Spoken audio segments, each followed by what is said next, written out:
आज ब्रोइलर पाल्न नमस्कार सबैजना साथीहरूलाई। आज ब्रोइलर पाल्नेको औषधि ट्रिटमेन्ट अन्तर्गत आज 4औं दिन है, डे 4 को लागि आजको अवस्था हेर्नुस्। हिजो नाङ्लोमा थिए, सुपामा थिए दाना भनेपछि आज तपाईको फिडर चालु भइसकेको छ। करिबन तपाईको दुई साइडमा फिडर छ, दुई साइडमा मेरो पानी खाने भाँडाहरू छन् तपाईको हैन। त्यसपछि तपाईको अब यो ट्रिक हेर्नुस् है। अब यो दाना कसरी हालिन्छ भने चाहिँ ल हेर्नुस् है। दाना हेर्नुस् तल कति दाना फाले ल हेर्नु त। यो खर्सेर खानी चल्ला हुन् कि अनि खर्सेर लोकल कुखुरा जस्तै हुन्। दुई चारको छन् ल हेर्नुस्। यो प्लास्टिक बिछाइदिएछ, भुसमा नि हैरान भएर कि यिनले चाहिँ केलाएर फालिदिएको थियो भने आज यो भोलि केरिन्थ्यो भनेपछि आज रातभरि खान्छन्, दिनभरि खान्छन्।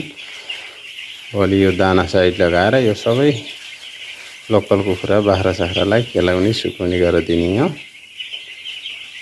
र तपाईको फेरि भोलि यस्तै गरेर फिडरमा दिने गर्ने हो। यो कुरा पनि हेक्का रहनुहोस्। कुखुराले खर्स्या हुन्छन्, भुस हालेको भए हामीलाई थाहा हुने थिएन। त्यो दाना मुनि भुस मुनि लुक्न जान्थ्यो हैन। त्यसपछि तपाईको त्यो 2-4 दिनपछि खान्थे ढुसी परे हुन्थ्यो। ढुसी परिसकेपछि तपाईको टक्सिन हुन्थ्यो। 12-13 दिनपछि झक्रो नि मर्ने, आन्द्रा फट्रा हुने गरेर टक्सिनका बायोटक्सहरू इत्यादि औषधिहरू चलाउन पर्ने अवस्था हुन्थ्यो। त्यसकारणले गर्दा यो पनि किसानहरूको लागि एकदम खर्सिन्छन् भनेपछि यो ट्रिक लगाउँदा अलि राम्रो हुन जान्छ है साथीहरू। तपाईहरुले के कस्तो गरेर पाल्नु भएको छ त्यो पनि जानकारी गर्नु होला। अझै हजुरहरु पनि नयाँ आइडिया छ भने शेयर गर्नुहोस् कमेन्ट बक्समा हैन। एकअर्कालाई फलो सपोर्ट गर्दै अगाडि बढ्नुपर्छ। आज तपाईको डे 4 को लागि औषधि ट्रिटमेन्ट भनेपछि दिनको पानीमा आज पनि अब मल्टिभिटामिनहरू है चलाउन सकिन्छ। त्यसको लागि मात्रा यो भिटामिन मैले चाहिँ यस्तो चलाउँछु है साथीहरु। हेर्नुस् है, यो क्युबिट हो, मल्टिभिटामिन हो। मैले चाहिँ यो चलाउँछु हजुरको ट्याक्क लाएर 5 ml 100 चल्ला बराबरको चलाउँछु भनेपछि तपाईहरुले पनि अरु अब यो अलि महँगो पर्छ, 1000-1100 कति पर्छ हैन। तपाईहरुले कुखुराको मात्रा अनुसार जुन भिटामिन जुन चलाए पनि हुन्छ है, त्यो चाहिँ बुझ्नु पर्छ। तपाईहरुले आवश्यक चल्ला अनुसार आफ्नो पुँजी अनुसार हाल्नु होला। यही हो तपाईको मात्रा उयो हुन्छ। भिटामिन जुनै चलाए हुन्छ केही फरक पर्दैन है। भने साथीहरु मैले यो लिभोफ्लेक्सन चलाएको छु तपाईको हैन। यो आज एन्टिबायोटिक हो, यो अन्तिम हो है साथीहरु। आज यसलाई पनि 1000-1100 पर्छ। यो चलाउने यो तपाईको बिरको राम्रो गराउने। यो मेरो लगभग 4000 कुखुराको लटलाई पुराउँछु साथीहरु। यो मैले अघिल्लो लटको थियो, त्यही भएर पुरानो छ, अलिक केही छ। आज चलाएँ भनेपछि दुईटा खरमा आज सकिन्छ है। यो पनि यो लिभोफ्लेक्सन भनेछ, यसको पनि अति राम्रो हुन्छ। यो पनि तपाईको यो स्याक सुक यताउति पनि चट हुन्छ हैन। विभिन्न किसिमको रोगहरू यसले चट पार्छ है।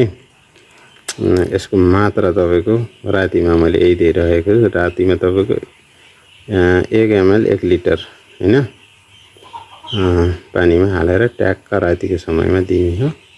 यो 3 दिन दिने हो। यसको मात्रा आज रातिबाट समाप्त हुँदैछ। त्यसरी चल्नु होला। अब यसको साइडमा तपाईहरुले अर्को मेडिसिनमा तपाईहरुले निडो सिडोहरू हैन चाहिँ चलाउन सक्नुहुन्छ। प्यारासिटामोल पनि चलाउन सक्नुहुन्छ। निडो चलाउनु पर्यो भने तपाईको 5 ग्राम 100 चल्ला बराबर त्यसरी हालेर तपाईको निडो पनि चलाउन सक्नुहुन्छ है। मैले चाहिँ लिभोफ्लेक्सन चलाएको छु, झोल औषधि। निडो ल्याउँदा ढकन सकन लगाएर राख्नलाई अलिकति असुविधा हुन्छ तपाईँ हामीलाई हैन।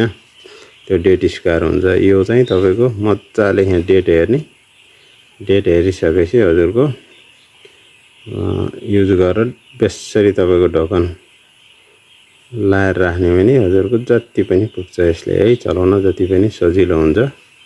2 लट 3 लटलाई पनि गराउन सकिन्छ साना किसानहरूले। ठुला किसानहरूले त मैले तपाईको 2-3 हजार 4000सम्म कुखुरालाई तपाईँको यसैले एउटा ल्याइन 2 लटलाई पुऱ्याएर हाल्ने गर्छु है साथीहरु। यसरी औषधिको सेभ गरेर हाल्ने गर्नुपर्छ। र अब भोलि 5औं दिनपछि तपाईको यो सुप्रासिडहरू पानीमा वाटर गार्ड पनि हालेर युज गर्नुपर्छ। पानीको आफ्नो धाराको नल्कीको पानीको अवस्था हेरेर युज गर्नु होला यो चाहिँ है त। यो एसिडिफायरहरू वाटर गार्ड भन्छ। यिनी चाहिँ विभिन्न कम्पनीका सयौं थरीका हुन्छ बजारमा पाइने। अब त्यसलाई तपाईहरुले सो इच्छाले कुनै जुन राम्रो हुन्छ त्यही लिएर आउनु होला। ठिकठिकै खालको लिएर आउँदा पनि हुन्छ। तपाईको आफ्नो पानी पनि चेक गर्नुपर्छ। आफ्नो नल्कीको धाराको पानी छ भनेपछि सफा पानी छ बोतलमा चेक गर्नु होला। 24 घण्टासम्म बोतलमा सेतो बोतलमा राख्नुस् पानी। त्यसपछि बोतल पहेँलो भइदैन अथवा त्यो पानीको कुनै दागसाग लागेको छैन भने त्यो पानी ठिक छ। यसमा तपाईको वाटर गार्ड सब पानी सफा गरेर राख्न पाउँदैन हैन।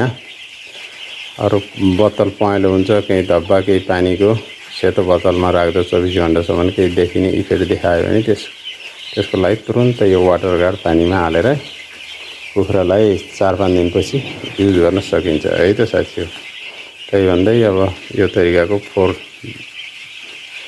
डे चल्लाको भिडियो कस्तो लाग्यो सदासुल्ला कमेन्ट गर्नु होला। साथै अर्को भोलि डे 5 को भिडियोमा इम्पोर्टेन्ट छ त्यसको लागि लाइक कमेन्ट शेयर गरेर ट्याङ ट्याङ गर्दै अगाडि आउन अनुरोध छ। हवस् त धन्यवाद नमस्ते।